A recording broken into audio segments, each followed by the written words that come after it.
The Raven by Edgar Allan Poe. Once upon a midnight dreary, while he pondered, weak and weary, over many a quaint and curious volume of forgotten lore, while he nodded, nearly napping, suddenly there came a tapping, as of some rapping at his chamber door.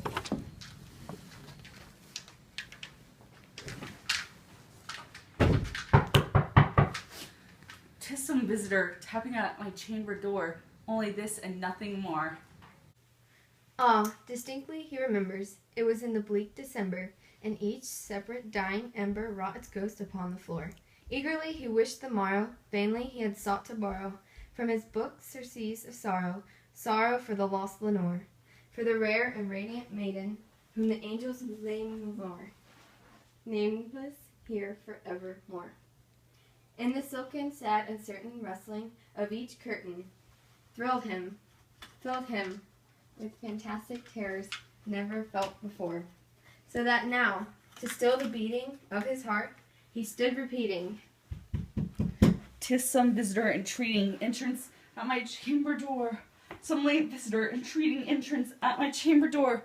This it is and nothing more." Presently his soul grew stronger, hesitating then no longer. "Sir or madam, truly your forgiveness I implore, but the fact is I was napping, and so gently you came rapping, and so faintly you came tapping at my chamber door, that he scarce was sure he heard you." Here he opened wide the door. Darkness there, and nothing more. Deep into that darkness peering, long he stood there wondering, fearing, doubting dreams no mortals ever dared to dream before. But the silence was unbroken, and the stillness gave no token, and the only word there spoken was the whispered word, "Lenore." This he whispered, and an echo murmured back the word, "Lenore." merely this, and nothing more. Back into the chamber turning, all his soul within him burning, soon again he heard a tapping, somewhat louder than before. Surely, that is something at my window lattice. Let me see then what thereat is, and this mystery explore. Let his heart be still a moment, and this mystery explore. 'Tis is the wind and nothing more. Open he flung the shutter, when, with many a flirt and flutter, and there stepped a stately raven of the saintly days of yore. Not the least of obeisance made he, not a minute stopped or stayed he, but with the mien of lord or lady, perched above the chamber door, perched upon a bust of Pallas, just above the chamber door. But with mien of lord or lady, perched above the chamber door, perched upon a bust of Pallas, just above the chamber door, perched and sat and nothing more. Then this ebony bird beguiling his sad fancy into smiling, by the grave and stared decorum of the countenance it wore. Through thy crest be shorn and shaven, thou art sure no craven, ghastly, grim, and ancient raven, wandering from the nightly shore. Tell me what thy lordly name is on the night's Plutonian shore." Quoth the raven, "Nevermore." Much he marveled this ungainly fowl to hear it spoke so kindly, though its answer little meaning, little relevancy bore. For we cannot help agreeing that no living human ever yet was blessed with seeing bird above his chamber door, bird or beast upon the sculptured bust above his chamber door, with such name as Nevermore. But the raven, sitting lonely on the placid bust, spoke only that one word, as if his soul in that one word he did outpour. Nothing further than he uttered, not a feather, then he fluttered. Still I scarcely more than muttered, "Other friends have flown before, on the morrow he will leave me, as my hopes have flown before." Then the bird said, "Nevermore," startled at the stillness broken by reply so aptly spoken. Doubtless what it utters is its only stock and store, caught from some unhappy master, whom unmerciful disaster followed fast and followed faster, till the songs one burden bore, till the dirges of his hope that melancholy burden bore of nevermore. But the raven still beguiling at his fancy and to smiling, straight he wheeled a cushioned seat in front of bird and bust and door. But the raven still beguiling all his fancy into smiling, straightly willed a cushioned seat in front of bird and bust and door. Then upon the velvet sinking, he betook himself to linking fancy into fancy, thinking what this ominous bird of yore, what this grim and gamely, ghastly gaunt, and ominous bird of yore, meant in croaking nevermore.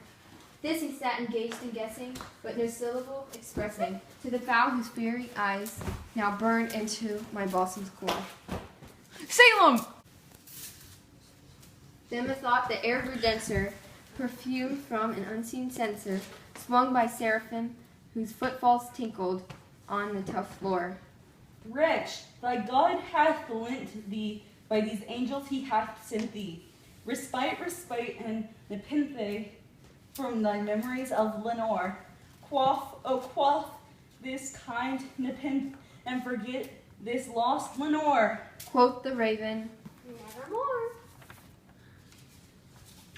Prophet, thing of evil, prophet still, if bird or devil, whether tempter sent, or whether tempest tossed thee here ashore, desolate yet all undaunted, on this desert land enchanted, on the home by horror haunted, tell me truly, I implore, is there balm in Gilded? Tell me, I implore. Quoth the raven, nevermore.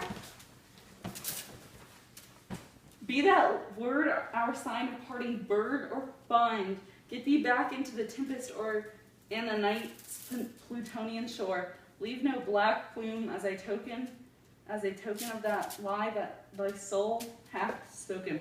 Leave my loneliness unbroken.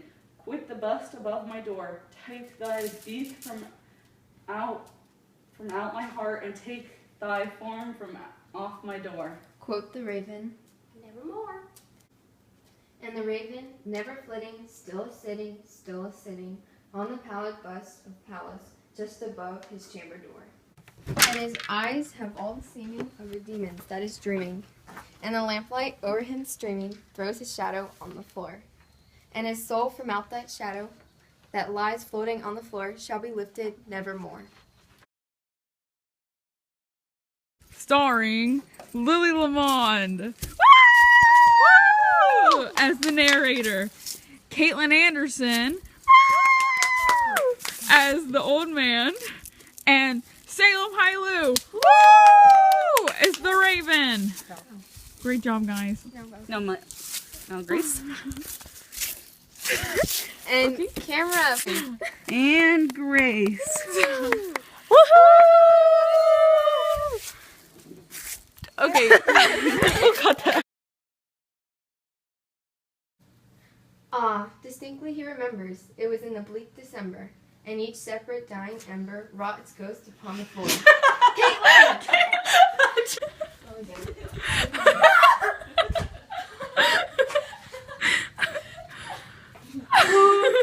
I think You get it. I don't think that should be part of the blooper. The Raven by Edgar Allan Poe. Once upon a midnight dreary, while he pondered, weak and weary, over many a quaint and curious volume of